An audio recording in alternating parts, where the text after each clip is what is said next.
Paz a todos, meus queridos e queridas. Mais uma semana para ouvir um pouquinho de Deus. O que será que Ele tem para nós hoje, hein?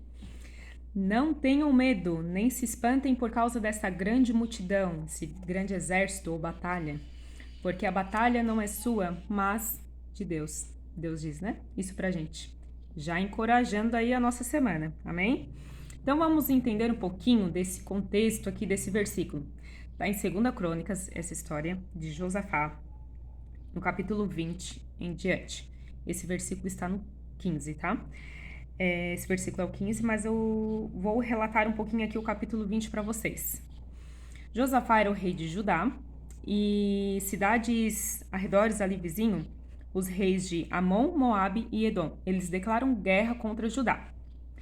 Então, Josafá, ele ficou perturbado, né?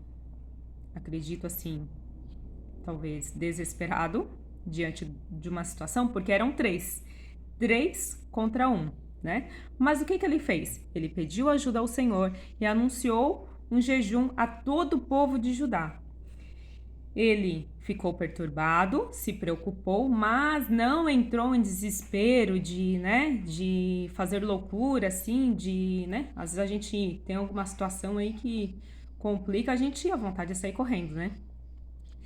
Então, as pessoas se reuniram e foram juntos buscar ao Senhor, né? Então, aqui já mostra pra gente uma grande diferença, assim, uma grande atitude que a gente tem que ter antes de qualquer situação que a gente ache difícil, né? Imagina a situação desse rei. Três reis contra ele, três exércitos contra um exército. Então, era realmente perturbador, né? Então, o jejum hoje, ele é muito pouco falado, né? Mas assim, ó, tem inúmeras histórias na Bíblia que falam do jejum. O jejum, ele não é uma obrigação, mas é uma forma da gente estar íntimo de Deus, da gente se abdicar da nossa carne, da nossa vontade, né? E confiar e entregar a Deus, assim, é uma forma de chegar à intimidade com Ele. Então, todos juntos, né, entraram em jejum e oração e foram buscar a Deus. E um fato importante é que eles declararam não ter condições de enfrentar esse exército poderoso. Não sabemos o que fazer, eles disseram, mas estamos olhando para o Senhor. Quando Josafá, ele diz isso, ele realmente ele entrega tudo para Deus, né? Ele diz, realmente, Deus, contigo, sem ti eu não consigo, né? Ele mostra a real situação. E às vezes Deus quer que a gente faça isso, que a gente seja dependente dele, que a gente diga, sozinho eu não consigo, meu Deus, me ajuda. A vitória é tua, não é minha, né? E às vezes a gente bate no peito e quer assim fazer as coisas com as nossas próprias forças, né? E não é isso que Deus pede pra gente fazer. Aí a partir disso, ele diz aquela frase, né? O versículo-chave: não tenham medo, a guerra não é de vocês, né? A batalha é de Deus. Não tenham medo desse exército. Então, Deus continua dizendo: vocês não vão parar de lutar, tá?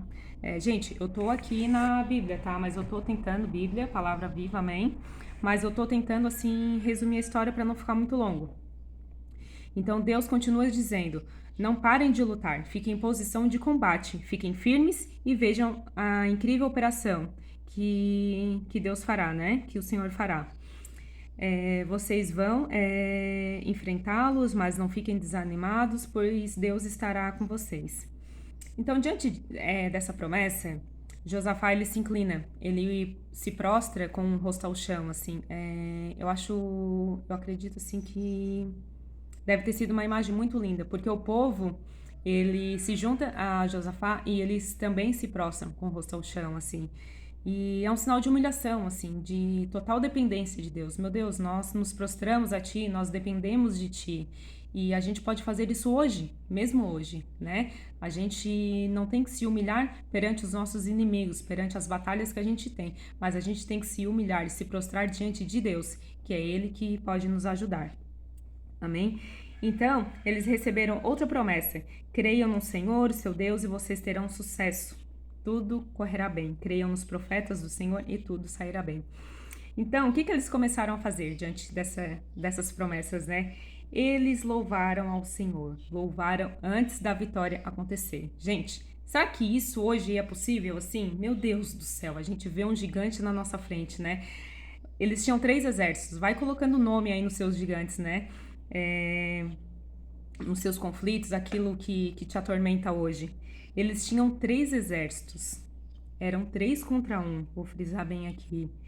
3 contra 1. E eles começaram a louvar a Deus só diante da promessa que Deus deu para eles. Antes mesmo deles verem a vitória, que eles não sabiam o que ia acontecer, eles louvaram o Senhor. Então louvaram e cantaram, né? Em alto e bom som. Não tinha microfone naquela época, né? Foi só com a voz mesmo.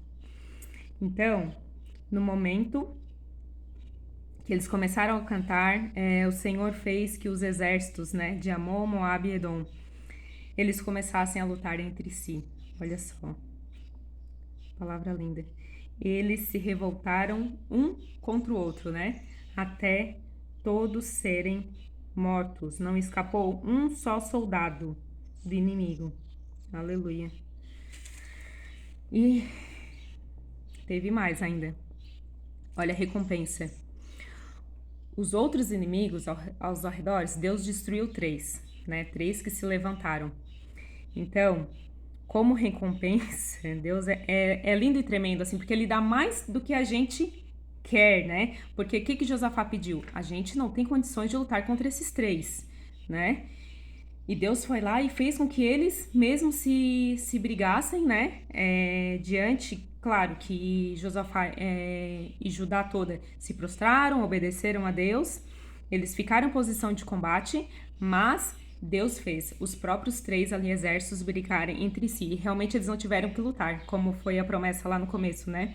E como recompensa, além de ter matado dos 3 ali exércitos terem sido exterminados, todos os arredores vizinhos, todos, né, os outros reis souberam do que Deus fez a favor deles. E ainda houve paz com todas as nações vizinhas, porque eles se tornaram respeitados a partir do Deus que eles tinham, né, e do que Deus fez diante dele. Então, assim, é isso que Deus quer que a gente faça. Que a gente se prostre, reconhece, né? Busque Ele, busque a face dele, reconheça que sozinho a gente não consegue e louvar mesmo antes da vitória acontecer. Isso é a fé real, assim, isso é o realmente ter fé, o realmente acreditar, né? Já louvar antes da vitória acontecer. Então louva aí a Deus, levante a sua voz para agradecer, prostre seu rosto ao chão, faça o jejum que Deus colocar no seu coração. Jejum hoje não necessita ser só de comida, né? Daquilo que Deus tocar no seu coração. Tem muitas formas de fazer o jejum aí. Dá um Google aí. Jejum de um tempo sem internet, um tempo sem se alimentar. O Espírito Santo vai colocar na sua vida. Amém? Se prostre, que Deus vai te recompensar.